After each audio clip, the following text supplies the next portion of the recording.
Oh, nag-iimpake ka na naman? Sana naman ang punta mo, Dexter? May pupuntahan akong magandang falls, Kuya Nathan. 2 gabi lang ako ron.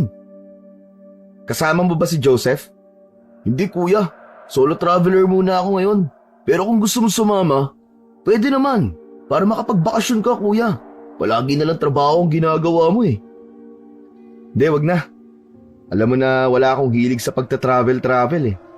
Mas gusto ko na nandito lang ako sa bahay. Mula sa trabaho ay ugali na ni Nathan na puntahan ang nag-iisa at nakababata niyang kapatid na si Dexter. 2 lamang silang magkapatid at parehas pang lalaki kaya sobrang malapit sila sa isa't isa. 28 anyos na si Nathan at matanda siya ng 3 taon sa kapatid niya. Marami silang pagkakaiba, ngunit hindi yun naging hadlang upang magkasundo sila sa mas maraming bagay. Isa sa pagkakaiba nila ay ang pagiging gala ni Dexter, habang si Nathan naman ay mas gusto na nasa bahay lang tuwing wala siyang pasok sa trabaho. Madaling araw ang alis ni Dexter. Nagpresenta si Nathan na ihatid si Dexter sa bus station gamit ang kotse niya. Hindi alam ni Nathan, pero nang nasa bus station na sila ni Dexter ay may kaba siyang naramdaman. Ang paranoid mo naman, kuya. Walang mangyayaring masama sa akin, okay? Saka ilang beses na ako nag-travel nang ako lang. Wala naman nangyaring masama sa akin eh. Basta, isend mo sa akin ang location mo kapag nandun ka na ha. Mabuti na't alam namin ang eksaktong kinaroroonan mo. Saka, birthday ko na sa Miyerkules, hindi pwedeng wala ka dun. Kuya, aabot ako sa birthday mo. 2 gabi lang naman ako mawawala eh. Hindi na nagsalita pa si Nathan. Hindi niya alam kung bakit bigla siyang kinabahan. Tinapik ni Dexter sa balikat si Nathan. Tama na ang pagiging paranoid, kuya. Saka, suot ko tong kwintas na regalo mo sa akin oh. Hindi ba? Lucky charm ko to. Hinawakan ni Dexter ang pendant na krus ng kwintas nito at hinalikan yon. Matamis itong ngumiti sa kanya. Tuluyan nang nagpaalam si Dexter kay Nathan. Bago ito sumakay ng bus ay niyakap niya ng mahigpit ang nakababata niyang kapatid. Nang sumakay na si Dexter sa bus ay sinilip pa rin yun ni Nathan mula sa labas. Umupo sa huliang upuan si Dexter. Kakawayan sana ni Nathan si Dexter, ngunit natigilan siya nang makita niyang tila walang ulo ang kapatid niya. Kinusot niya ang mga mata at bumalik na ang ulo ni Dexter. Hindi niya yun binigyan ng kung anong kahulugan dahil naisip niyang namamalikmata lamang siya. Hinintay muna ni Nathan na makaalis ang bus bago siya umalis ng bus station upang umuwi na sa bahay nila. Nawala na ang pag-aalala ni Nathan nang tumawag si Dexter sa kanya para sabihin na nakarating na ito sa lugar na pinuntahan nito. Sinend na rin ito ang location nito upang alam nila kung nasaan ang eksaktong kinaroroonan ni Dexter. Sa pagkakataon na yon ay hindi na inabala ni Nathan si Dexter upang makapag-enjoy na ito sa bakasyon nito. Bago matapos ang pag-uusap nila, ay sinabi ni Nathan kay Dexter na sabihin ito kung anong oras ito darating sa bus station kapag uuwi na ito upang masundo niya ang nakababata niyang kapatid. Mabilis na lumipas ang 2 araw. Yun na ang araw ng pag-uwi ni Dexter. Umaga pa lang ay nag-text na si Nathan kay Dexter tungkol sa kung anong oras ang pag-uwi nito. Matapos yun ay pumasok na siya sa trabaho. Nang mag-out na siya sa trabaho at nakauwi ng bahay ay doon pa lang niya natignan ang cellphone niya. Nagtaka siya dahil walang message si Dexter sa kanya. Mama? Nag-text po ba sa inyo si Dexter kung anong oras siya uuwi ngayon? Ayon sa nanay ni Nathan ay wala itong natatanggap na text mula sa nakababata niyang kapatid. Ganon din sa tatay nila. Kinabahan na si Nathan ng sandaling yon. Sinubukan niyang tawagan si Dexter, ngunit hindi niya yon makontak. Sa tingin niya ay nakapatay ang cellphone ng nakababata niyang kapatid. Habang kumakain ng hapunan, ay si Dexter pa rin ang nasa isip ni Nathan. Unang beses na nangyari ang ganoon. Dati-rati naman, Kahit nagbabakasyon si Dexter, ay nag-a-update ito sa kanila palagi. Sa gitna ng pagkain ni Nathan, ay tumunog ang cellphone ng tatay niya. Sinagot yun ng tatay niya. Napatingin naman si Nathan sa kanyang ama nang mapansin niya na naluluha ito at parang biglang natulala. Nang ibaba ng tatay ni Nathan ang cellphone, ay agad siyang nagtanong. Bakit? Sino yun, Papa? Parang namumutla ka. Pulis. Pulis ang tumawag sa akin, Nathan. Ang kapatid mo. Nakita raw nilang patay sa gitna ng gubat. Parang katapusan na ng mundo ang iyak ng nanay ni Nathan, habang si Nathan ay napatulala na lang at hindi makapaniwala sa sinabi ng kanyang ama. Agad na pumunta sina Nathan at ang mga magulang niya sa lugar kung saan nagpunta si Dexter upang magbakasyon. Dinala sila ng mga pulis sa isang ospital. Nandoon ang bangkay ni Dexter. Pumasok sila sa morgue at nang makita nila ang katawan ni Dexter ay nag-iyakan silang lahat. Halos hindi matingnan ni Nathan ang kalunos-lunos na bangkay ng kapatid. Meron itong tahi sa leeg dahil meron itong malaki at napakahabang sugat doon. Puro kalmot at marka ng kagat ang katawan nito. Sir, bakit ganyan naman po ang katawan ng kapatid ko? Ano po bang nangyari sa kanya? Ay isang camper ang nakakita sa katawan ng kapatid mo sa gubat. Ang hinala namin ay mabangis na hayop ang may gawa niyan sa kapatid mo. Ang sabi kasi sa akin ng may-ari ng bahay na tinuluyan ng biktima ay nagpaalam ito na magkakamping sa gubat. Hindi rin namin agad nakita ang cellphone niya, kaya hindi namin kayo natawagan agad. Ano? Mabangis na hayop? May leon at tigre ba sa gubat na yon? Binase namin yun sa mga sugat at kalmot na meron ng biktima. Hayop lamang ang makakagawa nun. Pero wag po kayo mag-alala kasi patuloy pa rin ang investigasyon. Hindi namin inaalis ang posibilidad na merong foul play. Pero sa ngayon, malaki ang posibilidad na mabangis na hayop nga talaga dahil merong video sa cellphone ng biktima bago siya namatay. Hiniling ni Nathan at ng mga magulang niya na makita ang sinabi ng pulis na video. Kahit nangihina, ay pumunta sila sa presinto dahil nandoon ang cellphone ni Dexter. Pinanood ni Nathan ang video. Makikita sa video ang mukha ni Dexter habang tumatakbo sa gubat. Halata sa mukha nito ang takot. Maya-maya pa ay may narinig sila na pag-angil na parang nanggagaling sa isang mabangis na hayop. Kasunod nun ay natumba na si Dexter. Tumaob ang cellphone niya kaya hindi na nakita roon kung ano pa ang mga nangyari. Hindi na tinuloy ni Nathan ang panonood ng video nang narinig niya ang pagsigaw ni Dexter na halatang dumadaan ito sa isang napakasakit na kamatayan. Ipinasa ng pulis sa cellphone ni Nathan ang video, ngunit pinagbawalan siya nito na i-upload yon online. Huwag po kayo mag-alala, sir. Wala po akong plano na ilagay ito sa mga social media. Pangako ni Nathan sa pulis, ang gusto lang niya ay mapag-aralan ang video upang masiguro niya na mabangis na hayop nga ang salarin sa pagkamatay ng kanyang nakababatang kapatid. Biglang naalala ni Nathan ang kwintas na iniregalo niya sa kapatid niya. Alam niya na hindi yun hinuhubad ni Dexter. Tinanong niya ang isang pulis kung nasan ang kwintas na yon ni Dexter, pero ayon sa pulis ay walang suot na kwintas si Dexter nang matagpuan nila ang katawan nito. Huling gabi na ng lamay ni Dexter, hindi pa rin makapaniwala si Nathan na sa isang iglap lang ay wala na ang kanyang kapatid. Napakasakit para sa kanya ng pangyayaring yon. Doon niya napagtanto na kaya siya kinabahan ng pag-alis ni Dexter ay dahil merong masamang mangyayari. Habang nakaupo si Nathan sa upuan na nasa harapan ng kabaong ni Dexter, ay tumabi sa kanya ang best friend ni Dexter na si Joseph. Mula pagkabata ay magkaibigan na ang dalawang yon. Ang daya naman ni Dexter. Nauna na siya. Last month, nagbabalak pa kami magpunta ng Palawan eh. Gusto ka nga niyang isama ng biglaan kasi hindi ka raw nakakapagbakasyon. Puro ka raw trabaho. Dapat sumama na lang ako sa kanya nung niyayaya niya akong sumama sa kanya eh. Baka hindi pa yun nangyari sa kanya. Nagpatuloy ang pag-uusap nila Joseph. Binalikan nila ang mga alaala ni Dexter hanggang sa napunta ang usapan nila sa naging investigasyon ng mga pulis. Wala raw foul play. Sabi ng mga pulis, mabangis na hayop daw ang pumatay kay Dexter. Tinatanong namin sila kung anong klaseng hayop, pero hindi nila matukoy.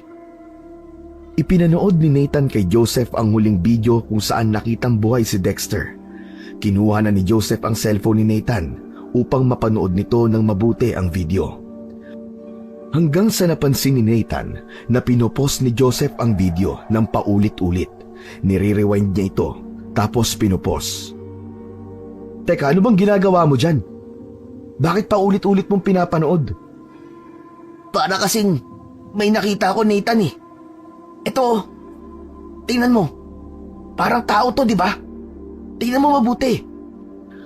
Pinakita ni Joseph kay Nathan ang pinost nitong frame sa video. Zoom in ito yon sa may gilid ng mukha ni Dexter.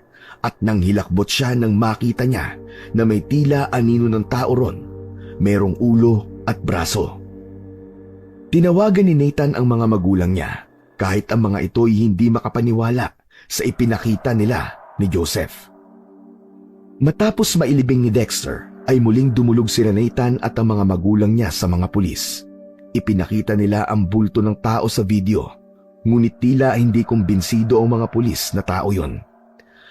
Ayon pa sa pulis, base sa video, mabangis na hayop talaga ang pumatay kay Dexter. Isang malaking ebidensya raw ang pag-angil na narinig sa video. Hayop lang daw ang pwedeng gumawa nun. Nabigo si Nathan na muling buksan ang investigasyon sa pagkamatay ng nakababata niyang kapatid. Pero hindi nawalan ng pag-asa si Nathan. Kinulit niya ang mga pulis, kung minsan ay kasama pa niya si Joseph. Hanggang sa inabot na sila ng ilang buwan, pero wala pa ring nangyayari. Isang umaga, maagang nagising si Nathan. Naligo siya at nagbihis. Nagpaalam siya sa kanyang mga magulang na pupunta ulit siya sa mga pulis sa lugar kung saan namatay si Dexter upang makipag-usap. Nathan, anak, pwede bang itigil mo na yung ginagawa mo? Papa, hindi ako titigil hanggang hindi muling nabubuksan ang investigasyon sa pagkamatay ni Dexter. May foul play talaga doon dahil may anino ng tao sa video. Paano kung hindi tao yun? Paano kung anino lang yun ang halaman o puno na nagkataong naghugis tao? Anak, tanggapin na lang natin na wala na ang kapatid mo. Hayaan mo na lang na isipin natin na namatay siya dahil sa isang mabangis na hayop. Bakit ang dali lang para sa inyo na sabihin yan, pa? Anak niyo po si Dexter. Hindi dapat tayo tumigil hanggang hindi napaparusahan ang dapat na maparusahan. Sa pagkakataon na yon, ay nagsalita na ang nanay ni Nathan. Sang-ayon ito sa tatay niya. Hayaan na lang daw nila na manahimik ang kaluluwa ni Dexter. Tinanggap na raw ng mga ito na hindi tao ang responsable sa pagkamatay ni Dexter. Hindi na tumuloy si Nathan sa lakad niya sa araw na yon. Sobra siyang disappointed sa mga magulang niya dahil tuluyan ng isinuko ng mga yon ang katarungang nararapat para kay Dexter. Sakto naman na tumawag si Joseph kay Nathan. Nagtanong ito kung natuloy ba siya sa pagpunta niya ulit sa mga pulis. Sinabi niya kay Joseph na hindi na dahil pinatigil na siya ng mga magulang niya na pilitin ang mga pulis na buksan ulit ang investigasyon sa pagkamatay ng kanyang kapatid. Nathan, sa tingin ko tama ang mga magulang mo. Nagsasayang ka lang ng oras at pagod sa pakikipag-usap sa mga pulis. Ilang beses mo na ba silang kinausap? May nangyayari ba? Wala naman, di ba? Di ko alam, Joseph. Pero may pakiramdam ako na merong itinatago ang mga pulis kaya ayaw nilang imbestigahan ulit ang kaso ng kapatid ko. Anong ibig mo sabihin? Kanina ko lang to naisip.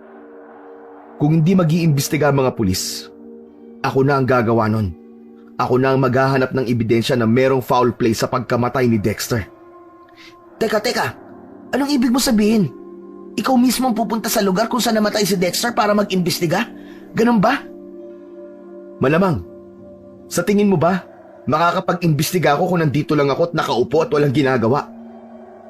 Alam mo, magandang ideya yan. Kapag nakahanap ka ng sapat na ebidensya na may foul play talaga, wala na magagawa ang mga pulis kundi buksan ulit ang kaso ni Dexter. Uy, ang exciting yan. Sama ako sa'yo, Nathan. Tutulungan kita. Pangarap ko maging detective eh. Nung una ay nagdalawang isip pa si Nathan kung isasama ba niya si Joseph. Ngunit napagtanto niyang mas makabubuti at mas ligtas kung meron siyang kasama. Kaya kahit hindi niya alam kung makakatulong ba talaga si Joseph sa kanya, ay pumayag na lamang siya na sumama ito sa kanya. Inilihim ni Nathan sa mga magulang niya ang plano niyang pag-iimbestiga upang malaman ang totoong dahilan ng pagkamatay ng kanyang kapatid. Alam niya na tututol ang mga ito sa plano niya. Kung ang nanay at tatay niya ay sumuko na, siya ay hindi pa. Hindi siya titigil hanggang sa malaman niya kung sino ang talagang pumatay sa nag-iisa niyang kapatid. Nagpalamig muna si Nathan. Ipinakita niya sa mga magulang niya na kagaya ng mga ito ay sumuko na rin siyang alamin ang katotohanan. Hindi niya alam kung hanggang kailan ang magiging pag-iimbestiga niya, kaya nagdesisyon siyang mag-resign sa kanyang trabaho. May savings naman siya, kaya hindi siya nag-aalala na mawalan ng pera. Isang araw, nagpaalam si Nathan sa mga magulang niya na ipinadala siya ng boss niya sa isang branch ng pinagtatrabahuhan niya. Hindi naman nagduda ang mga yon, kahit ang totoo ay wala na siyang trabaho. Sumapit na ang araw ng pagpunta ni Nathan sa lugar kung saan namatay ang kanyang kapatid. Sinundo niya si Joseph sa isang fast food restaurant. Pinin niya sa navigation app sa cellphone niya ang location na dating sinend ni Dexter sa kanya at nagsimula na siyang magmaneho. Ano pala ang trabaho mo? Nag-leave ka ba o kagaya ko nag-resign ka na rin? Baka matagalan tayo doon. Hindi ko kailangan mag-resign. Online ang trabaho ko. Basta dala ko ang laptop ko at may internet connection, makakapagtrabaho ko kahit saan. Teka, saan pala tayo mag-i-stay doon? Nagpabook na ako doon sa bahay kung saan nagstay si Dexter. Mas mabuti na doon tayo magstay kasi malakas ang pakiramdam ko na doon tayo dapat magsimulang mag-imbestiga. Kapwa walang alam sina Nathan at Joseph sa pag-iimbestiga, pero parehas din sila na gustong malaman ang totoong dahilan sa pagkamatay ni Dexter. Para kay Nathan, ay sapat ng dahilan yon upang isama niya si Joseph sa gagawin niya. Halos 10 oras ang naging biyahe ni Nathan.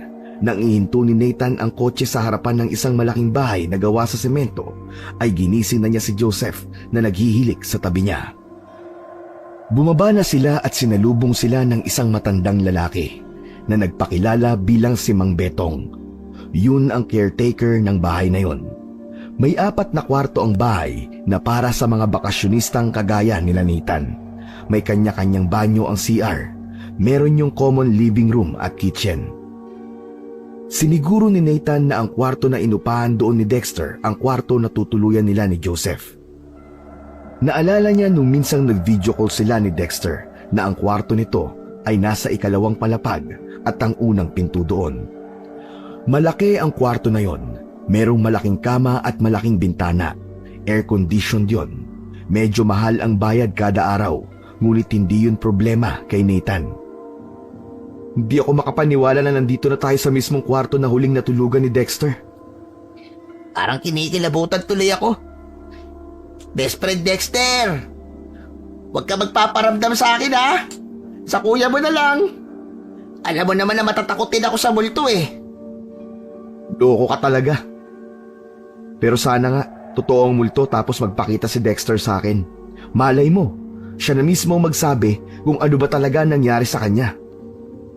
Mas gusto ko pang mag-imbestiga tayo ng ilang araw kaysa sa makakita ng multo. Dahil parehas na napagod sa biyahe, ay nagpahinga at natulog muna sina Nathan. Hapon nang dumating sila ron. Madilim na nang magising si Nathan. Habang tulog pa si Joseph, ay bumaba na siya sa kusina. Naabutan niya na naroon si Mang Betong. Nalaman niya sa matanda na sila lang ni Joseph ang bisita nito sa bahay na yon. Hindi raw kasi peak season. Para hindi magduda si Mang Betong sa totoong pakay ni Nathan, ay nagtanong siya sa matanda na parang isa talaga siyang bakasyonista. Ano-ano po pala ang magandang puntahan dito, Mang Betong? Aba, pwede kayong umarkila ng motor. Tapos pumunta kayo sa beach. Maganda ang beach namin dito. Bukod po sa beach, meron pa ba? May pinagmamalaki kaming talon dito. Yun talaga dinadayo ng mga turista dito sa amin. Hindi yung kalayuan dito. Magbabayad lamang kayo ng tour guide para hindi kayo maligaw. Gubat kasi yun eh. Gubat? Pwede po bang mag-camping doon sa gabi? Mahilig po kasi ako mag-camping eh. Pwede namang mag-camping doon, pero hindi ko sinasuggest na magpaabot kayo ng dilim sa gubat. Bakit naman po? May namatay kasi ron. Ang sabi, mabangis na hayop daw may kagagawan. Pero sa tagal ko na sa lugar na ito at maraming beses na ako nakapunta sa gubat na yon, wala akong nakitang mabangis na hayop. Alam ni Nathan na si Dexter ang tinutukoy ni Mang Betong na namatay sa gubat. Kahit paano ay may nalaman na si Nathan mula sa isang matagal nang nakatira sa lugar na yon. Kay Mang Betong na mismo nang galing na walang mabangis na hayop sa gubat kung saan namatay ang kanyang kapatid. Bakit po pala nila nasabi na mabangis na hayop ang pumatay dun sa sinabi niyong namatay sa gubat? Nang makita kasi ang bangkay, parang nilapa siya ng isang mabangis na hayop. Duda nga ako sa naging investigasyon ng mga pulis eh. Alam mo ba na dito nagstay ang batang yon? Talaga po? Pero teka po, kung hindi po mabangis na hayop, ano po sa tingin niyo ang pumatay sa kanya? Sasagot pa sana si Mang Betong sa tanong ni Nathan nang biglang dumating si Joseph. Naririnig ko ang usapan nyo. Nagsisimula ka na bang mag-imbis? Mabilis na tinakpan ni Nathan ang bibig ni Joseph gamit ang kamay niya. Imbis! Ang ibig po niyang sabihin imbis na sa Boracay kami magpunta ay dito namin pinili para maiba naman. Mabuti na lamang at nakaisip ng palusot si Nathan. Sa tingin ni Nathan ay hindi naman nakahalata si Mang Betong. Sinabi sa kanila ni Mang Betong ay pwede silang magpaluto rito basta sila ang bibili ng mga ingredients. Pwede rin daw na kumain sila sa labas dahil marami namang kainan sa lugar na yon. Pinili ni Nathan na sa labas muna sila kumain ni Joseph para sa hapunan. May nakita silang kainan na nagsiserve ng silog meals at doon sila kumain. Sa susunod, bago ka magsalita, isipin mo muna kung mapapahamak tayo o hindi ah. Muntik mo nang sabihin kay Mang Betong na nag-iimbestiga tayo eh. Sorry naman. Na-excite lang kasi ako eh. Yung klase ng pagtatanong mo kay Mang Betong, para ka talagang investigador eh. Teka, pero maiba ko. May nakuha ka bang impormasyon kay Mang Betong? Kahit paano meron. Ang sabi niya, matagal na siya sa lugar na to, pero wala siyang nakitang mabangis na hayop sa gubat kung saan pinatay si Dexter. Anong ibig sabihin nun? Hindi mo ba nagigets? Ibig sabihin, hindi talaga mabangis na hayop ang pumatay sa kapatid ko. Kung hindi mabangis na hayop, ano? Alam ko na. Maamong hayop.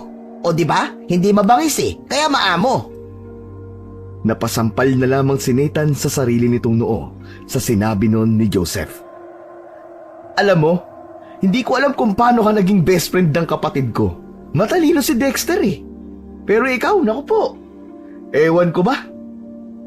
Napailing-iling na lang si Nathan para sa oras na yon ay may kaunti siyang pagsisisi kung bakit pa niya isinama si Joseph. Mukhang sasakit ang ulo niya sa taong yon. Matapos kumain ay bumalik na si Nathan sa tinutuluyan nilang bahay. Bumili ng beer si Nathan dahil naisipan niyang uminom ng kaunti. Hindi umiinom si Joseph kaya hindi ito bumili ng para rito. Saka meron daw siyang trabaho kaya magtatrabaho ito hanggang madaling araw. May maliit na balkonahe sa kwarto nila at doon napili ni Nathan na inumin ang beer. Tanaw niya ron ang malawak na kagubatan na alam niya na lugar kung saan nagwakas ang buhay ng kapatid niya. Habang umiinom si Nathan, ay abala na si Joseph sa harap ng laptop nito. Hindi na iwasan ni Nathan na maalala ang masasayang memorya nila ng kanyang kapatid. Malambing ang kapatid niya. Madalas itong magbigay ng regalo sa kanya kahit walang okasyon.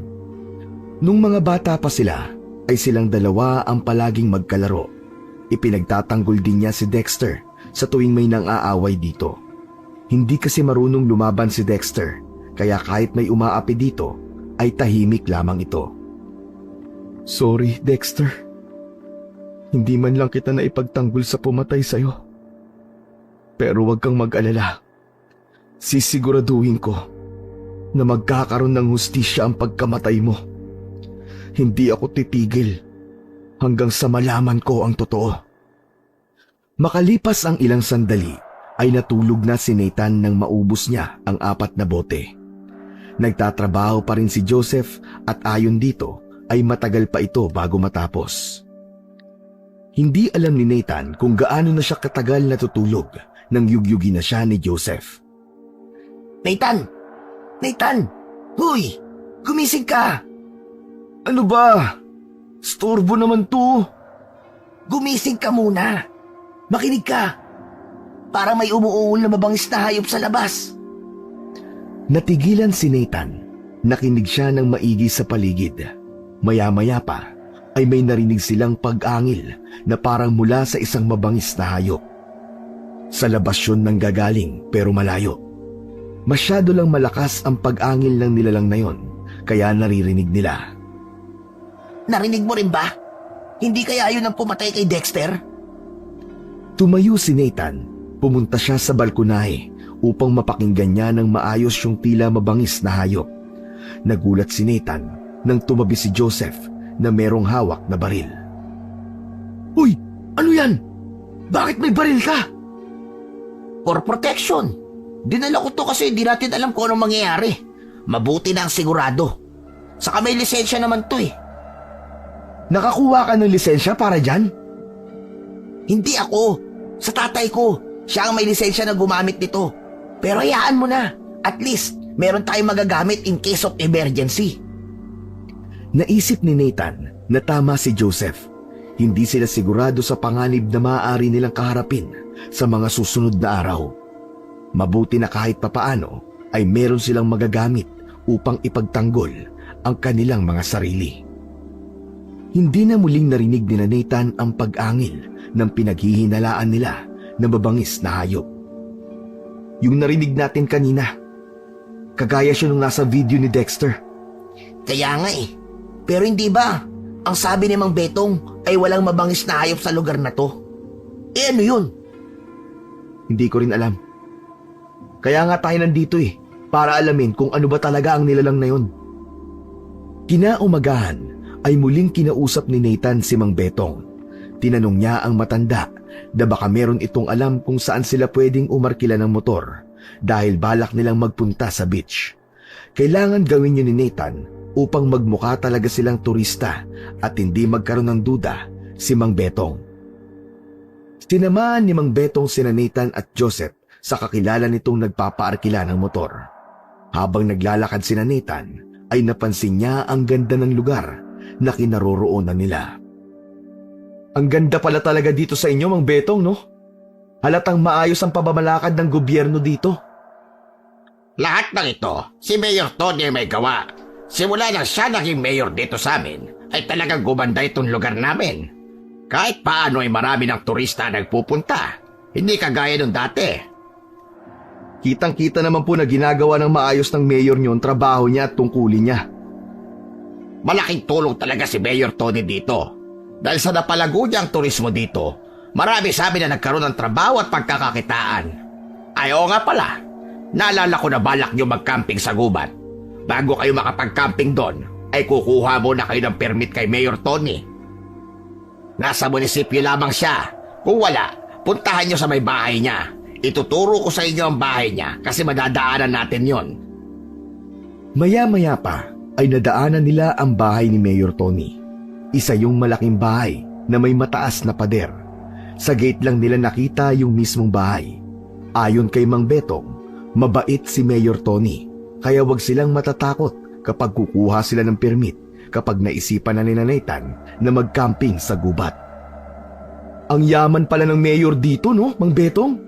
Ang laki ng bahay niya at ang ganda. Mayaman talaga si Mayor. Pero bago siya maging mayor, mayaman na talaga siya. Sa sobrang bait niyan, bukas palagi ang puso niya sa pagtulong sa mga nangangailangan. Mabilis na nakaarkila ng motor sina Nathan at Joseph. Si Nathan ang nagmaneho nun. Pagdating sa may beach, ay humanga si Nathan sa ganda ng kapaligiran. Puti at pino ang buhangin. Malakristal ang tubig.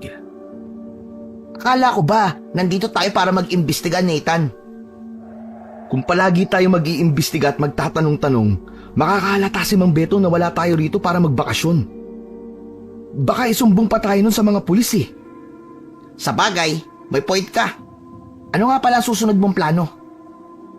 Bala kong magpunta mamaya kay Mayor Tony. Hihingi tayo ng permit para makapag-camping tayo sa gubat. Ang sabi kasi ni Mang Betong, hindi niya sinasuggest na magpagabi tayo sa gubat. E di hanggang hapon lang tayo doon. Anong hanggang hapon lang? Magpapagabi tayo sa gubat. Pero paano kung mangyari sa atin na nangyari kay Dexter?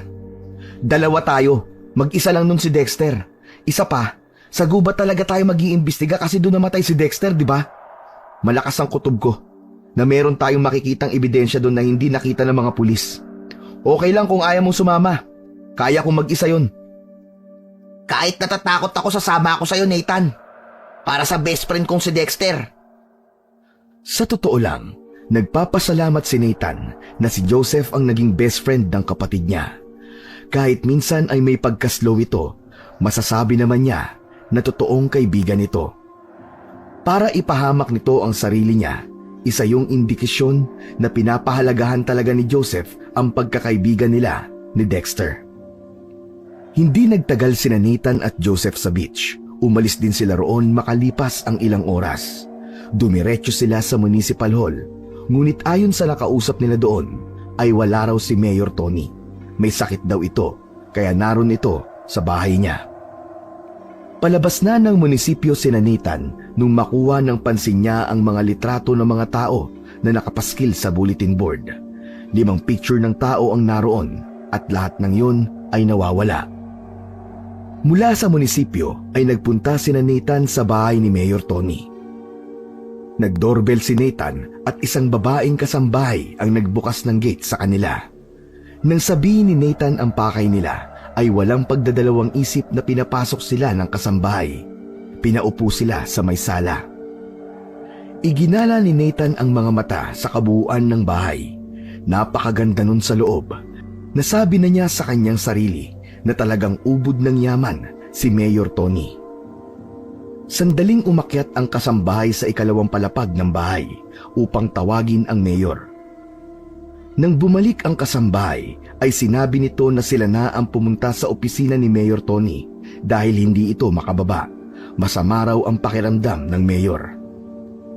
Sinamahan ng kasambahay sina Nathan at Joseph sa opisina ni Mayor Tony. Nagpakilala agad sina Nathan sa mayor nang makaharap nila ito. Matangkad si Mayor Tony, nasa 6 na talampakan. Sa hula ni Nathan ay nasa 50 na ang edad nito. Tama ba? Kukuha kayo ng permit para mag-camping sa gubat? Opo, Mayor. May kinuwang papel si Mayor Tony at pinirmahan yon. Tinatakan nito ang papel at inabot kay Nathan. Kayo na lang ang maglagay kung ilang araw at gabi kayo magkakamping sa gubat, ha? Pasensya na kayo kung hindi ko kayo nababa kanina. Masama kasi ang pakiramdam ko. Ang hirap talaga kapag tumatanda na. Wala po yun, Mayor. Pero safe po ba na mag-camping sa gubat kahit gabi? May nakarating po kasi sa amin na balita na mayroong pinatay doon ng mabangis na hayop. Para sa akin, masasabi kong ligtas. Pero mag-iingat pa rin kayo. Yung namatay sa gubat na yun dati, ay masasabi ko na isolated case. Minalas lang talaga ang batang yon na may naligaw na mabangis na hayop sa gubat ng gabing yon. Sige o, salamat po, Mayor. Kami na po ang bahala sa sarili namin.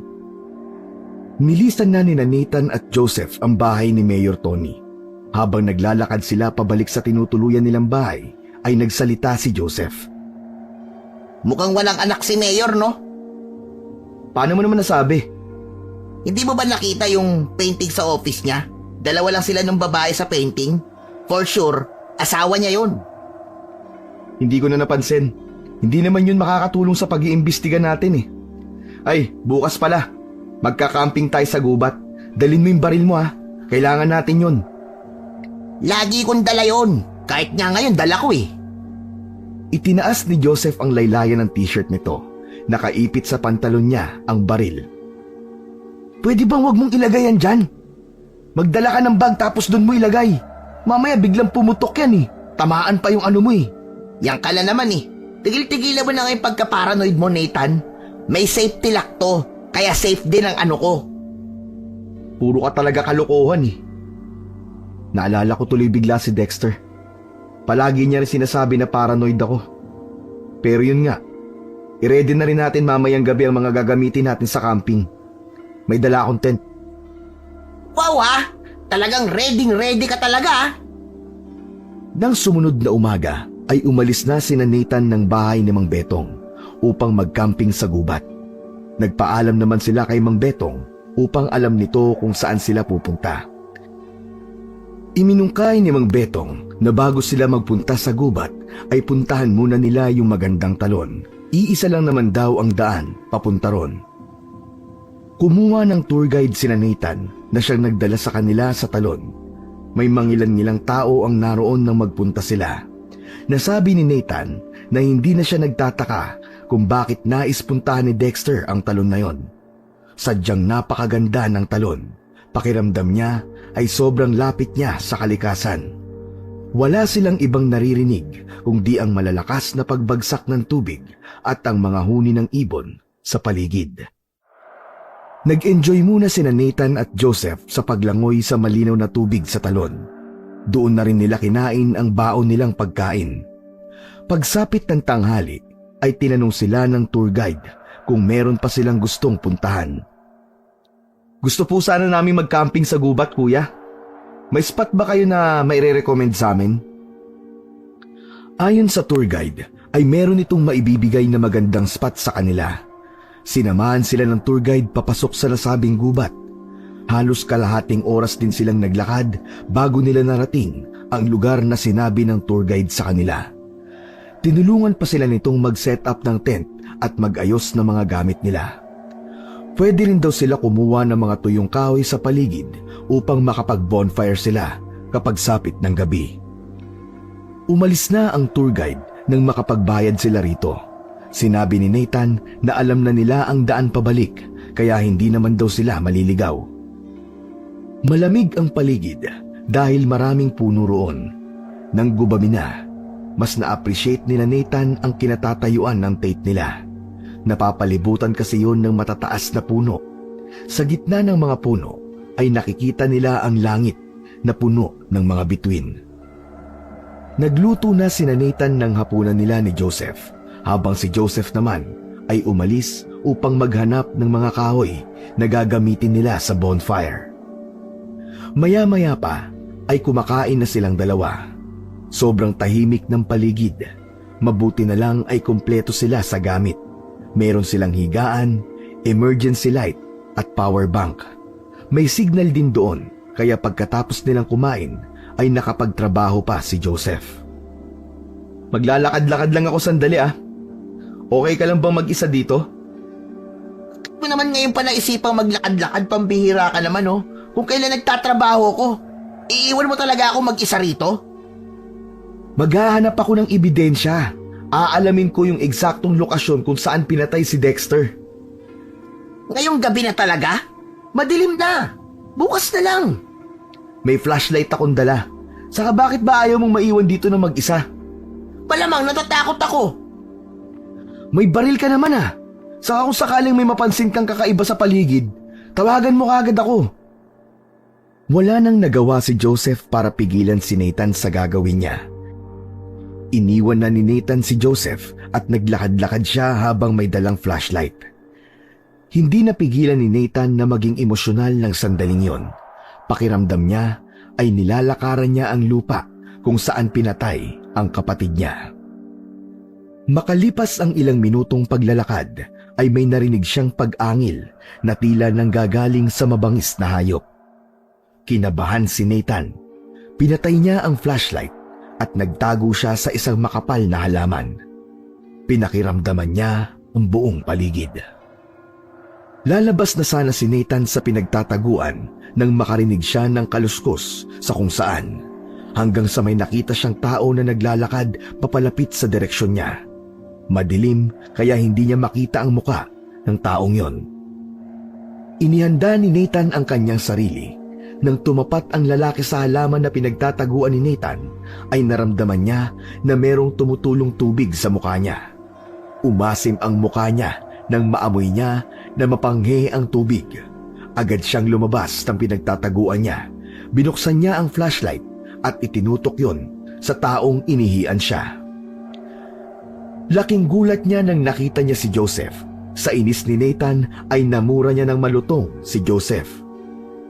Bihira ka naman oh! Sa dami ng iihian mo, dun pa talaga sa pinagtataguan ko. Kukutusan kita eh. Sorry, Nathan. Hindi ko naman alam na nandun ka sa halaman eh. Bakit ka ba kasi nagtatago ron? May narinig kasi ako mabangis na hayop eh. Hindi mo ba narinig yun? Hindi ah. Wala akong narinig. Grabe ka. Ang layo ng inihian mo ha. Pumunta ka pa talaga dito. Siyempre, ayoko mag-amoy ihi sa pinagtayuan natin ng tent, kaya lumayo talaga ako. Tara nga, samahan mo ako sa talon. Maliligo ako. Nakakadiri ka. Ang panghi ng ihi mo. Magkaka ako mag-amoy pabango yan. Bumalik sina Nathan at Joseph sa may talon. Naligo at naglinis ng muka at katawan niya roon si Nathan. Habang nagkukuskus siya ng muka, ay natigilan siya nang muli niyang narinig ang mabangis na hayop. Nagkatinginan sila ni Joseph. Sigurado si Nathan na hindi lang siya ang nakarinig nun. May takot na luminga sa paligid si Joseph. Nathan, sa tingin ko, dapat na tayong umalis dito. Bakit ka natatakot? May baril ka naman ha, at palagi mo naman dala yun, di ba? Hindi ko dala ngayon eh. Iniwan ko sa tent. Iihi lang naman ako kaya hindi ko na dinala. Dahil sa wala silang dalang pamprotekta sa kanilang sarili, ay bumalik na sila Nathan sa tent nila. Habang nakahiga sila ni Joseph, ay patuloy pa rin sila sa pagkikwentuhan. Nathan, paano kung mabangis na hayop pala ang pumatay kay Dexter? What if mali tayo ng iniisip na tao ang may gawa nun sa kanya? Ilang beses na kasi natin narinig yung mabangis na hayop, di ba? Kung mabangis na hayop nga, at least napatunayan natin na ganun nga ang pumatay sa kapatid ko. Pero hanggang hindi ko nakakaharap at nakikita ng mga mata ko na mabangis na hayop nga ang gumagawa ng ingay na yon, hindi pa rin ako aalis dito. Ibig sabihin, pwedeng tao ang gumagawa ng pag-angil na yon? Isa yan sa naiisip ko. Tumahimik na si Joseph. Ilang minuto pa lang ang nakakalipas ay narinig na ni Nathan ang paghilik ni Joseph. Hindi siya makapaniwala na ganun ito kabilis makatulog. Tirik na ang araw nang magising sina Nathan. Hindi na nila inalis ang tent nila dahil balak nila na magstay pa ron ng isa pang gabi. Bumalik sila sa bahay ni Mang Betong upang maligo at kumuha ng malinis na damit. Nang paalis na sila, ay nakasalubong nila sa hagdan si Mang Betong. Ah, saan kayo natulog kagabi? Hindi ko kayo nakitang pumasok sa kwarto niya. Sa gubat po, Mang Betong. Nag-camping po kami ron. Ako, hindi niyo ba naaalala yung sinabi ko sa inyo? Huwag kayo magpapagabi sa gubat. Okay naman po kami, Mang Betong. Kita nyo, nakauwi pa kami rito. Mamayang gabi po ay dun po ulit kami matutulog. Ang payapa po kasi ron. Kung yan ang gusto nyo, hala sige. Basta mag-iingat kayo ha. Pero sandali, may bibigay ako sa inyo. Dalhin nyo to sa gubat. Nagtungo si Mang Betong sa kusina. Pagbalik nito ay may ibinigay itong isang garapon ng asin kina Nathan. May kutsilyo rin itong inabot sa kanila ni Joseph. Para saan po ito, Mang Betong? Hindi kami magbuburo kaya hindi namin kailangan ng asin. Makakatulog yan sa inyo. Sa gabi, bago kayo matulog, ay sabuyan nyo ng asin ang paligid ng tent nyo. Huwag nyo papatayin ang apoy kung magbo-bonfire kayo. Yang kutsilyo naman, gawa yan sa tanso. Mabisang panglaban yan sa aswang. Aswang? Bakit? May aswang ba rito? Matagal ko nang hinala na may aswang dito sa lugar namin. Ang hula ko, aswang ang pumatay doon sa nakitang lalaki na patay sa gubat. Hindi mabangis na hayop ang may gawa nun.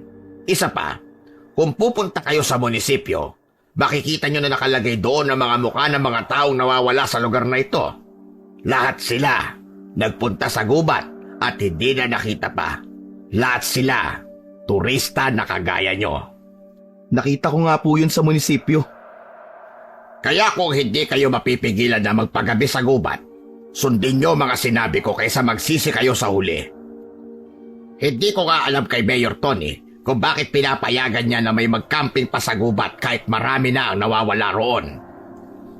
Huwag po kayo mag-alala, Mang Betong. Gagawin namin ang lahat ng bilin nyo sa amin.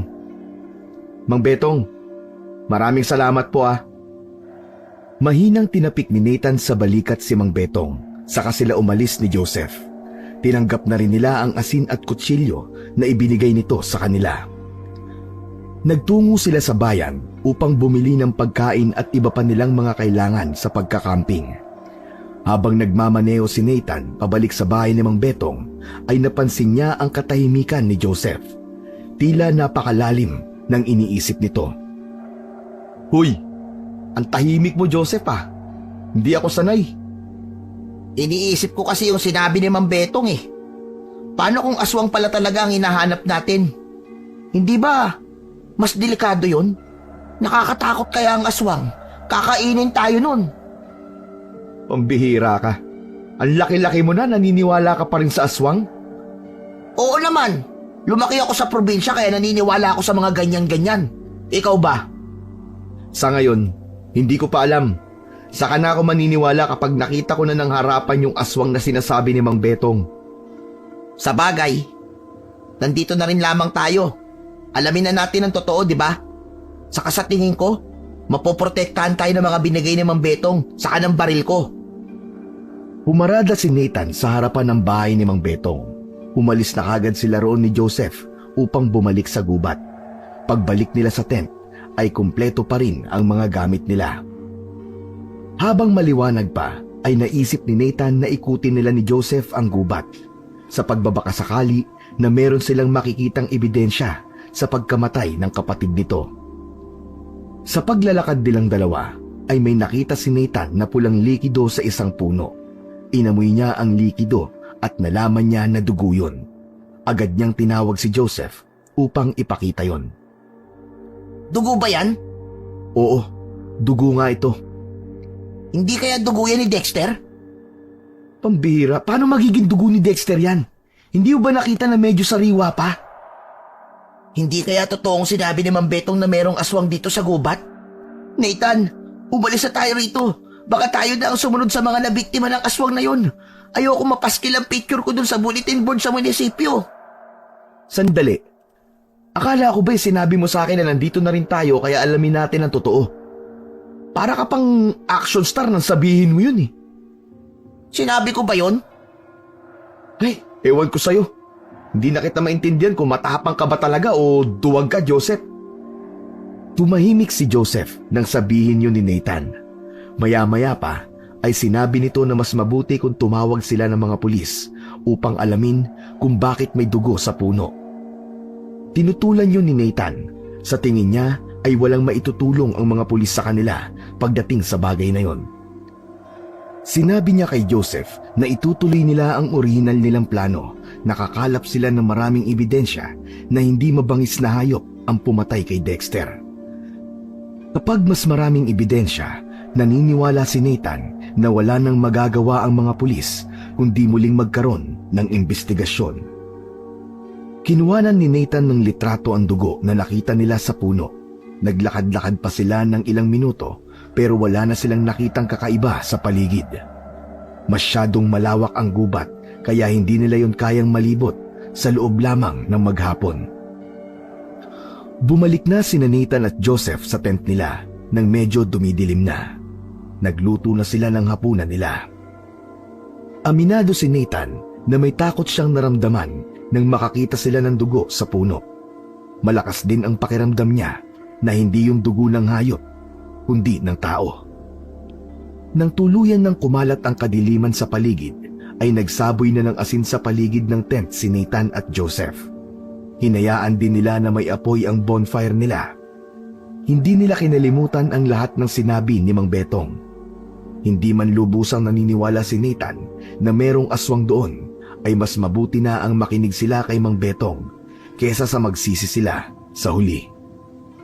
Walang naging kakaiba sa gabing yon. Matiwasay ang naging tulog nilang dalawa. Naalala ni Nathan na kailangan na ulit nilang kumuha ng permit kay Mayor Tony para makapag-camping sila sa gubat. 2 gabi lamang ang inilagay niya sa unang permit na kinuha nila. Ang akala niya kasi ay sapat na ang 2 gabi para makahanap sila ng maraming ebidensya. Sa bahay ni Mayor Tony sila unang nagpunta. Ayon sa kasambahay ni Mayor Tony ay nasa munisipyo na ito, kaya dumiretso na sina Nathan sa munisipyo. Oh, kayo na naman. Hulaan ko. Kukuha ulit kayo ng permit para makapag-camping sa gubat, tama ba? Tama po kayo, Mayor. Pwede po ba? Pwedeng-pwede. Hindi na ako nagtataka kasi talaga magandang mag-camping sa gubat namin dito. Naaalala ko tuloy nung kabataan ko. Palagi rin ako nagka-camping sa gubat na yon. Inabot na ni Mayor Tony kay Nathan ang permit na merong tatak na pirma nito. Pinayuhan pa sila na tagalan nila ang pag-stay sa gubat kung hindi naman sila agad aalis. Iniwang blanko ni Nathan ang patlang sa permit kung saan ilalagay niya kung ilang araw at gabi sila magka-camping sa gubat. Hindi na kasi niya sigurado kung gaano sila magtatagal doon. Nadaanan ni Nathan ang bulletin board at napansin nila na may nadagdag na picture ng isang lalaki roon. Nakalagay na huling nakita ang lalaki na pumasok sa gubat. May bago na namang nawawala. At sa gubat din siya nawala. Siguro, kung susundin natin ang sinabi ni Mang Betong, hindi tayo matutulad sa lalaking yan. Eh di, naniniwala ka na pala na may aswang sa gubat na yon. Medyo, pero hindi pa 100%. Pero mas mabuti na mag-ingat tayo. Nararamdaman ko na malapit na nating malaman ang katotohanan kung ano ang meron sa gubat na yon. Tao lang si Nathan, kaya normal sa kanya ang matakot sa nangyayari sa gubat. Ngunit sa pagkakataon na yon, mas pinipili niya ang maging malakas ang loob upang makamit niya ang hustisya na alam niyang nararapat sa kapatid niya. Muling bumalik sina Nathan at Joseph sa tent nila sa gubat. Muli silang naglakad-lakad, ngunit wala silang nakitang kakaiba o bagay na makapagtuturo sa kanila sa katotohanan. Bago pa sumapit ang gabi, nagsaboy na si Nathan ng asin sa paligid ng tinutuluyan nilang tent. Maya-maya pa ay magkasabay na silang kumain ni Joseph ng hapunan. Habang kumakain sina Nathan ay may isang babae na napadaan sa kanila. May dala itong malaking bag sa likod, kaya alam niya na kagaya rin nila yon na isang camper. Nagkaroon sila ng kaunting sandali na makausap ang babae. Ayon dito, nais nitong mag-camping sa gubat na yon. Nagsuggest si Nathan sa babae na doon na lang ito magtayo ng tent malapit sa kanila. Ngunit tumanggi ang babae. Nag-camping na raw ito roon dati at meron itong alam na magandang spot. Sinabi ni Nathan na mag-iingat ito dahil marami nang nawawala sa naturang gubat. Ayon sa babae, maraming beses na itong nagka-camping nang wala itong kasama kaya hindi na ito bago sa ganoong activity. Nang magpaalam ang babae ay may kabang naramdaman si Nathan. Naisip niyang natural lamang nakabahan siya dahil sa mga nangyayari sa gubat na kanilang kinaroroonan. Inaumagahan, nagkasundo sina Nathan at Joseph na doon sila mag-almusal sa tabi ng talon. Pagpunta nila roon ay nakita nila ang babaeng nakilala nila noong nakaraang gabi. Nakahinga ng maluwag si Nathan dahil buhay pa rin ito. "Miss, kumusta pala ang tulog mo kagabi sa gubat?" Tanong ni Nathan sa babae. Ang sabi ng babae ay maayos ang tulog nito nung nakaraang gabi. Sobrang payapa raw sa gubat. Ipinaalam din ng babae na hanggang mamayang gabi na lang ito at sa susunod na araw ay aalis na ito roon. Mabilis na lumipas ang oras. Dumilim na naman. Kagaya ng nakasanayan ay nagsaboy ulit ng asin si Nathan sa paligid ng tent. Matapos kumain ay tumambay muna sila ni Joseph sa labas ng tent upang makapag-usap. Naghihintay sila na muli nilang marinig ang mabangis na hayop. Nais nilang malaman kung totoo bang hayop yon o aswang o isang tao lamang. 10:00 na pala, Nathan. Inaantok na ako. Ikaw ba? Hindi ka pa ba matutulog? Hindi pa. Hindi pa ako inaantok eh. Sige na, Mauna ka na matulog. Naunang pumasok si Joseph sa tent. Ilang sandali lang ay natawa ng bahagya si Nathan dahil narinig niya ang agad na paghilik ni Joseph. Maya-maya pa ay napatingin si Nathan sa langit. Pinuno ng alaala ni Dexter ang utak niya ng sandaling yon. Miss na niya ang kanyang kapatid. Kung posible nga lang na ibalik ang panahon, pinigilan na sana niya si Dexter nung binalak nitong magpunta sa lugar na yon. Ngunit alam ni Nathan sa sarili niya na kailangan niyang tanggapin ang katotohanan na wala na ang mahal niyang kapatid. Kahit anong gawin niya, ay hindi na to mabubuhay. Ang tanging magagawa na lamang niya ay alamin ang katotohanan sa pagkamatay nito upang maparusahan ang totoong salarin. Hindi na malaya ni Nathan ang paglipas ng oras. Nang tingnan niya ang oras sa kanyang relo, ay nalaman niyang ilang minuto na lang ay mag-aalas 12 na ng hating gabi. Kahit hindi pa siya inaantok, ay tumayo na siya upang pumasok sa tent. Ngunit pagtayo niya, ay meron siyang narinig na sigaw ng isang babae sa kung saan. Kinabahan agad si Nathan at ang unang pumasok sa isip niya ay yun yung babaeng camper. Pumasok siya sa tent upang gisingin si Joseph, ngunit ayaw nitong magising. Nagrereklamo pa nga ito na inaantok pa siya at istorbo daw si Nathan. Hindi na mapakali si Nathan. Alam niya na may kailangan siyang gawin. Hinalugog niya ang bag ni Joseph at kinuha niya ang baril nito. Naririnig niya pa rin ang sigaw ng babae. Humihingi ito ng tulong. Sinundan niya ang pinanggagalingan ng sigaw hanggang sa makita niya ang kanyang hinahanap. Labis na magimbal si Nathan nang makita niya ang isang malahalimaw na nilalang ang lumalapa sa babaeng camper sa labas ng tent nito. Agad na nagtago si Nathan sa likod ng malaking puno. Diyos ko, totoo nga ang aswang! Totoo ang aswang! Halos masuka si Nathan nang tuluyang winakwak ng aswang ang tiyan ng babae at walang kahirap-hirap na hinila ng aswang ang bituka ng kawawang babae. Naisip niya na barilin ng aswang, ngunit wala siyang ideya kung mapapatay ba niya ang aswang gamit yun. At isa pa, huli na ang lahat dahil patay na ang babae.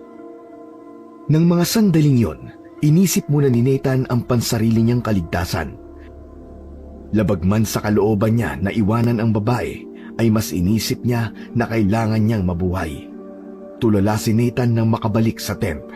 Nagising si Joseph at nagtaka ito nang makita ang mukha niya. Oh, ano nangyari sa'yo? Para kang nakakita ng multo ah. Hindi multo ang nakita ko, Joseph. Hindi multo. Aswang ang nakita ko. Aswang? Totoo ba yung sinasabi mo? Nakakita ka ng aswang? Nasaan? Yung babaeng camper. Wala na siya. Pinatay siya ng aswang. Nakita ko pinatay siya ng aswang. Totoo nga na merong aswang dito. Sa tingin ko, ang aswang na yun ang pumatay sa kapatid ko. Unti-unting nawala ang takot sa mukha ni Nathan at napalitan yun ng galit. Sa pagkakataon na yun, ay pumasok na sa utak niya na ang aswang ang responsable sa pagkamatay ni Dexter. Ang pag-angil na narinig nila sa video ay hindi mula sa isang mabangis na hayop, kundi sa isang aswang. Maging ang bulto ng tao sa video ay sigurado siya na aswang din. Nasuntok ni Nathan ang sariling hita sa sobrang galit. Nagpupuyos ang damdamin, nalalabas sana siya ng tent ngunit mabilis siyang pinigilan ni Joseph. Sandali! Saan ka pupunta? Ano, pupuntahan mo yung aswang? Papatayin ko ang aswang na yun. Pinatay niya ang kapatid ko. Kaya dapat siyang mamatay. Nathan, mag-isip ka. Hindi ka dapat padalos-dalos. Kailangan pag-isipan natin ang gagawin natin. Baka mapahamak ako magpapadala ka sa galit mo. Sa sinabing yun ni Joseph ay unti-unting kumalma si Nathan. Nakuha niya ang punto nito. Tama si Joseph.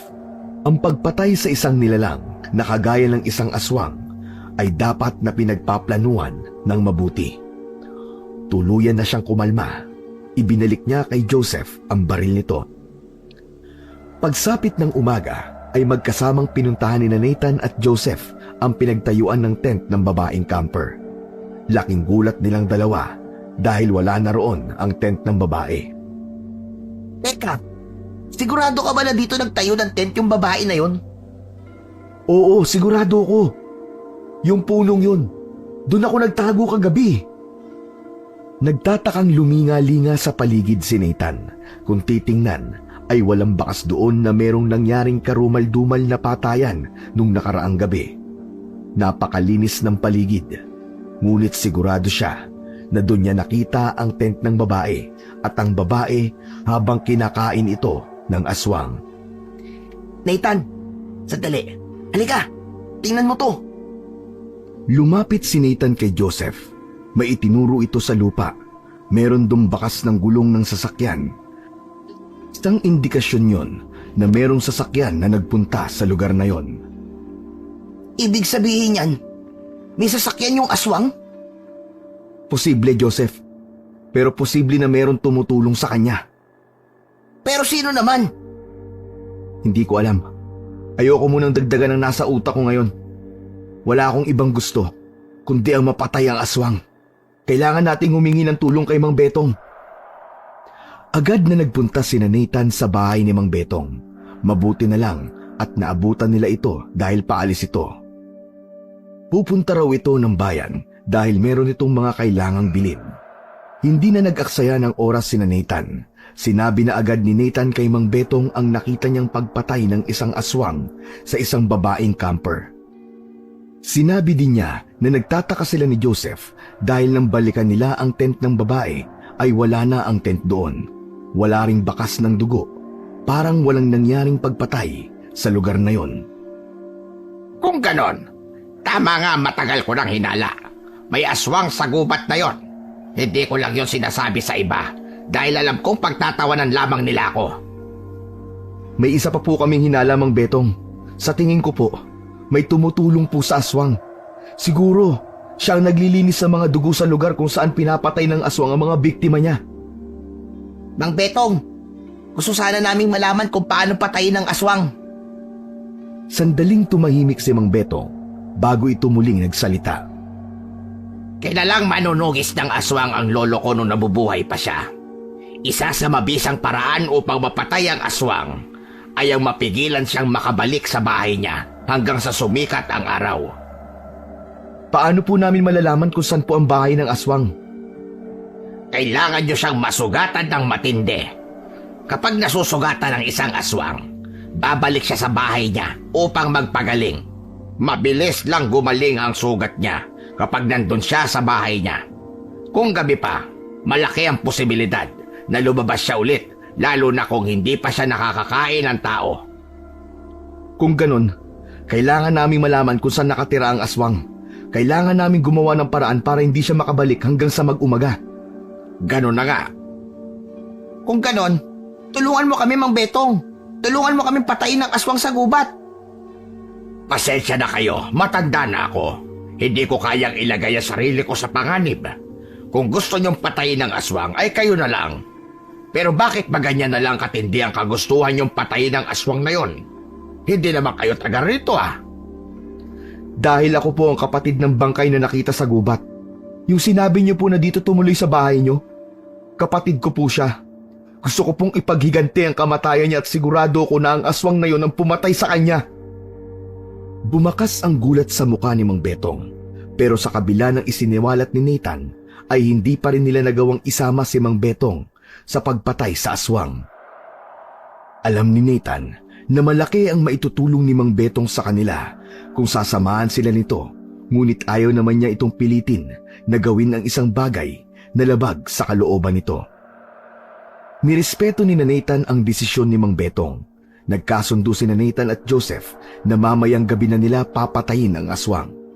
Para sa kanila, sapat nang nalaman nila kung paano yon papatayin. Nagtungo ang dalawa sa bayan. Bumili sila ng pinakamatibay na lubid. Nang makakita si Nathan ng nagtitinda ng itak, ay bumili siya ng isa. Pinahasa niya rin yon upang mas maging matalas. Matapos yun, ay bumalik na silang dalawa sa gubat. Naghintay sila ng pagdilim sa labas ng kanilang tent. Nag-isip na sila ng plano sa mga dapat nilang gawin upang mapatay nila ang aswang, at isang ideya ang napagkasunduan nilang dalawa. Pagkagat ng dilim, ay sinimulan na ni Nathan at Joseph ang kanilang plano. Naglakad-lakad sila.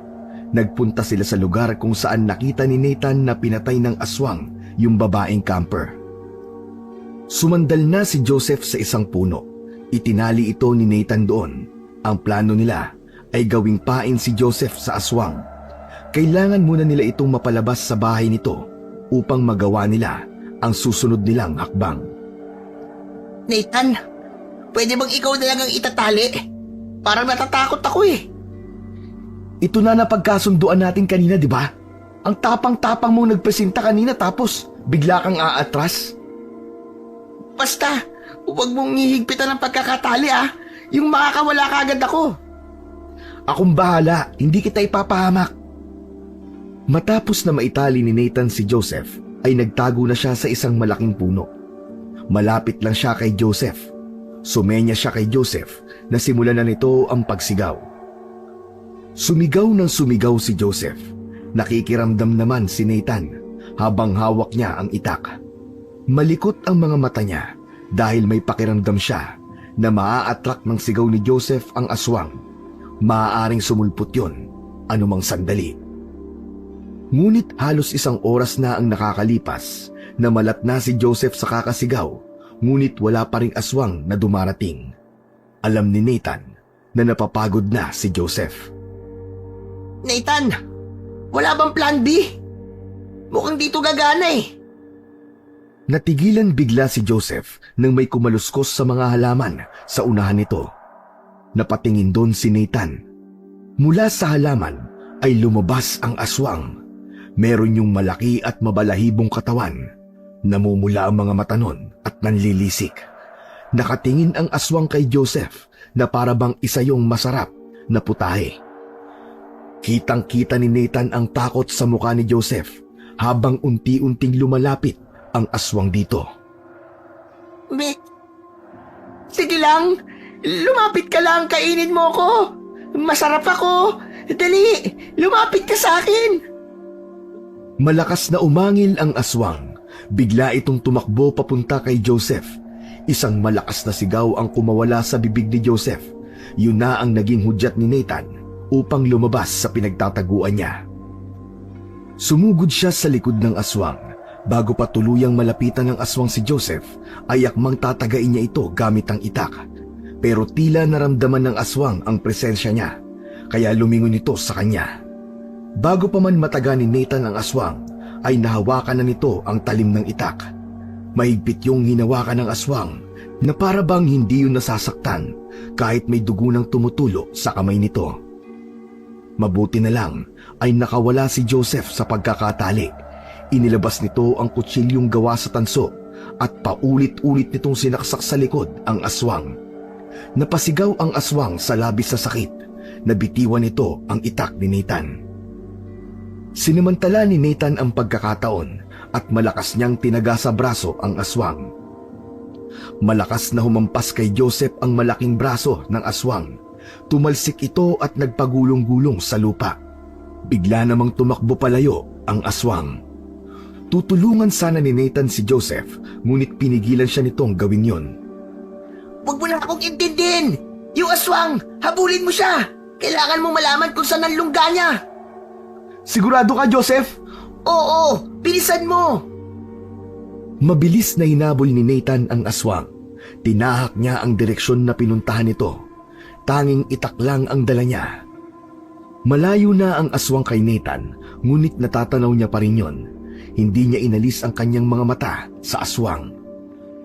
Pagkalipas ng mahaba-habang takbuhan ay huminto na ang aswang. May binuksan ito sa lupa na parang isang pinto at pumasok doon. Hindi makapaniwala si Nathan na nasa ilalim pala ng lupa nakatira ang aswang.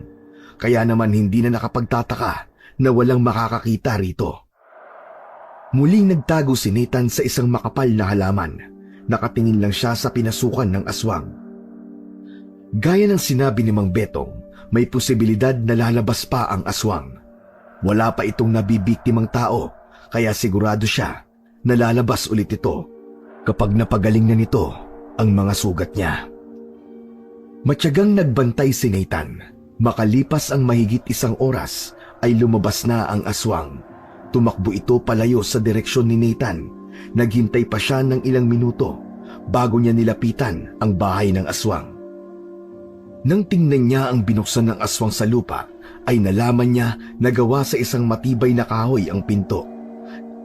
Sa ibabaw ay may makapal na lupa na may mga damo at dahon. Hindi yun mapapansin kapag nakasarado. Binalikan ni Nathan si Joseph. Sinabi niya na nakita niya na ang bahay ng aswang. Magkasama nila yung pinuntahan. Pinasok nila ang bahay ng aswang at umasim ang mga mukha nila dahil sa mabahong amoy sa loob nun. Amoy na amoy ang nabubulok na karne na hindi nila mawarian. May kalakihan ang bahay ng aswang na nasa ilalim ng lupa. May higaan at lamesa. May isang malalim na hukay at nang sumilip sila ay doon nila nalaman na doon nagmumula ang mabahong amoy. Nang ilawan ni Nathan ng flashlight ang hukay, ay parehas silang naduwal ni Joseph dahil puno ng mga bangkay ng tao ang nasabing hukay. Lumayo na sila sa hukay.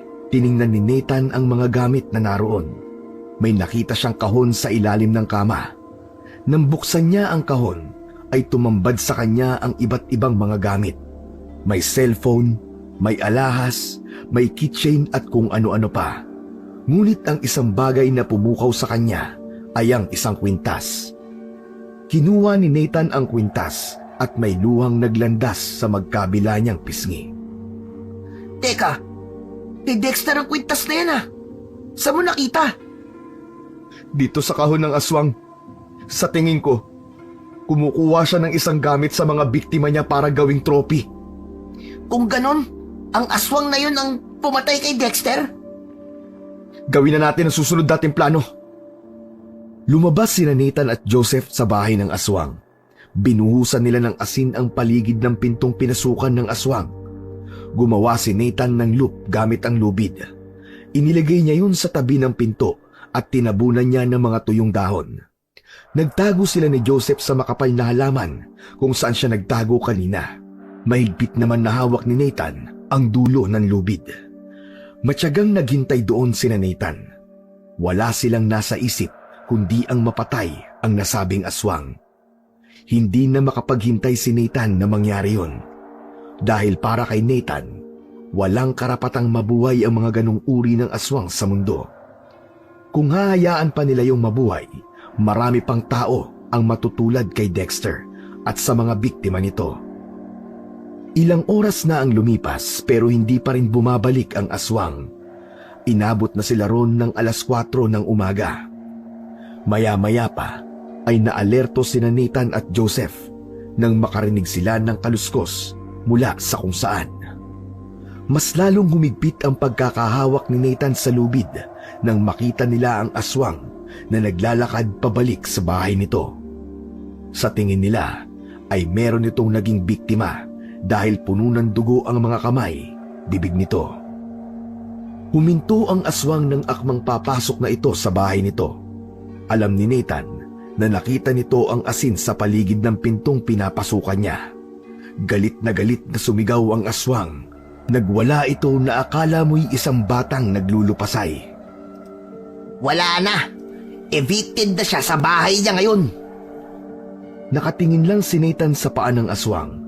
Nang tumapak na yon sa loop ng lubid, ay malakas niyang hinila ang lubid. Pumalupot ang loop sa isang paa ng aswang. Natumba ang aswang. Pinagtulungan nilang hilahin ni Joseph ang lubid hanggang sa mailayo na nila ang aswang sa bahay nito. Mabilis nilang itinali ang dulo ng lubid sa isang malaking puno. Magkasabay na sinugod nila Nathan at Joseph ang aswang, ngunit napahinto si Joseph na tila merong hinahanap. Teka, yung baril ko, nawawala. Naku, naiwan ko sa bahay ni Mang Betong. Yung tansong kutsilyo na lang ang gamitin mo! Ipinagpatuloy nila ang pagsugod sa aswang Sinamantala nila na hindi pa ito nakakabangon. Malakas na tinaga ni Nathan sa braso ang aswang, habang si Joseph ay sinampahan sa ibabaw ang aswang at paulit-ulit itong pinagsasaksak ng kutsilyo na gawa sa tanso. Huling bumaon ang itak ni Nathan sa dibdib ng aswang. Hindi na gumagalaw ang aswang sa dami ng saksak na tinamo nito. Halos maligo na ito sa sarili niyang dugo. Ang buong akala nila ay patay na ang aswang, ngunit biglang itinaas nito ang isang braso. Agad din yung bumagsak dahil talagang nawalan na ito ng lakas. Tama nga siguro si Mang Betong. Kailangan ay maabutan siya ng umaga sa labas ng bahay niya para mamatay siya. Tapos ka na ngayong aswang ka. Magkatabing umupo sina Nathan at Joseph sa lupa habang nakatingin sa aswang. Naglabas ng sigarilyo si Nathan at sinindihan niya yon gamit ang lighter. Habang tinitingnan niya ang aswang na sugatan at duguan, ay may kasiyahan siyang naramdaman. Alam niya na sa pagkakataon na yon ay nagawa na niyang maipagiganti ang pinakamamahal niyang kapatid na si Dexter, kasama na ang iba pang naging biktima ng aswang. Tiningnan ni Nathan ang oras sa relo niya. 5:00 na ng umaga. Ilang oras na lamang at tuluyan ng sisikat ang haring araw. Gusto niyang makita kung paano mamamatay ang aswang na yon. Ngunit makalipas ang kalahating oras ay may narinig silang ugong ng sasakyan na paparating. Napatayo sina Nathan. Isang pick-up truck ang huminto sa unahan nila. Mula roon ay bumaba si Mayor Tony. Lalapitan sana nila si Mayor Tony upang sabihin ang nangyari, pero nagtaka sila nang umiiyak na nilapitan ni Mayor ang aswang. Niyakap nito ang aswang. Anak, anong ginawa nila sa'yo? Anak? Anak ni Mayor Tony ang aswang? Siya ang taong tumutulong sa halimaw na yan? Inalis ni Mayor Tony ang tali sa paa ng aswang. Matapos yon, ay ang mga asin na nakapaligid sa pinto ang sinimulan nitong linisin. Mabilis na kumilos si Nathan. Pinigilan niya si Mayor Tony sa ginagawa nito. Alam niya na ipapasok nito ang aswang sa loob ng bahay upang gumaling ang sugat nun. Malakas na sinuntok ni Mayor Tony sa mukha si Nathan. Panandali ang lumabo ang paningin niya sa lakas ng suntok na yon. Lumapit si Joseph kay Nathan at kapwa sila nagulat nang tutukan sila ng baril ni Mayor Tony. Mga hayop kayo! Sinaktan niyo ang anak ko! Hindi kami ang hayop, Mayor, kundi ikaw at ang anak mo. Alam mo ba kung gaano ka tinitingala ng mga tao sa lugar na to? Tapos kasabot ka pala ng aswang na yan sa mga krimen na nangyayari rito? Kaya pala pumapayag ka na may mag-camping sa gubat na to kahit marami nang nawawala para may pagkain yung anak mong halimaw. Hindi niyo ako maiintindihan. Binibigay ko lamang ang pangangailangan ng anak ko. Pero ngayong alam niyo na ang sikreto ko. Dapat na kayong mamatay na dalawa. Isang malakas na putok ng baril ang narinig ni Nathan. Ang buong akala nila ay nagmula yon sa baril ni Mayor Tony. Pero nagkamali sila. Mula sa kung saan ay dumating si Mang Betong. Hawak nito ang baril ni Joseph. Tinamaan ng bala ng baril sa hita si Mayor Tony. Idolo pa naman kita, Mayor. Alam mo ba na isa sa mga apo ko naging biktima ng anak mong aswang? Sinamantala ni Nathan ang pagkataranta ni Mayor Tony. Inagaw niya rito ang hawak nitong baril, sabay tutok dito. Natatarantang naglakad ng paika-ika si Mayor Tony sa sasakyan nito. Mabilis nito yung pinaandar palayo. Ayon kay Mang Betong, kanina pa nito pinapanood ang mga nangyayari. Lumabas lang daw ito nang makita nito na wala na silang laban. Labis ang naging pasasalamat ni Nathan at Joseph kay Manong Betong. Kung hindi dahil dito, malamang ay napatay na ni Mayor Tony sina Nathan at Joseph. At malamang ay maipapasok nito ang anak nitong aswang sa bahay nito at magpapatuloy ang patayan sa lugar na yon. Nang tuluyan ng sumikat ang araw, ay biglang nagliyab ang katawan ng aswang.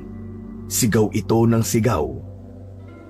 Halatang labis ang sakit na nararamdaman nito bago ito tuluyang maging abo. Nireport ni Nathan ang mga nakita nilang bangkay ng mga tao sa bahay ng aswang. Sinabi nila ang buong katotohanan kahit alam nila na posibleng hindi sila papaniwalaan ng mga pulis. Pinuntahan ng mga pulis si Mayor Tony sa bahay nito.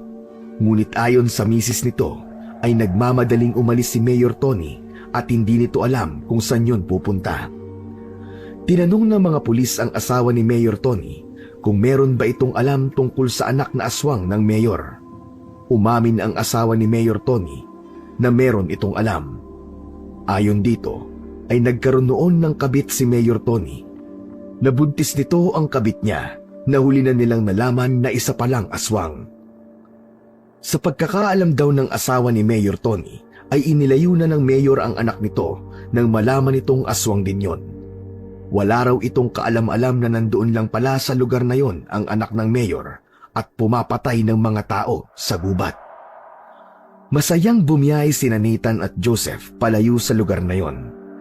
Hindi sila makapaniwala na nagkaroon ng magandang bunga ang pag-iimbestiga nila sa pagkamatay ni Dexter. Bagaman hinahanap pa rin ng mga pulis si Mayor Tony, masaya pa rin sila na nabigyan na nila ng hustisya ang pagkamatay ni Dexter. Hindi lang yun, nagawa rin nilang patayin ang nilalang na marami ng inosenteng buhay ang kinuha. Hindi na makapaghintay si Nathan na makauwi sa bahay nila upang sabihin sa mga magulang niya ang magandang balita na kanyang dala. Oh, nag-iimpake ka na naman? Sana naman ang punta mo, Dexter?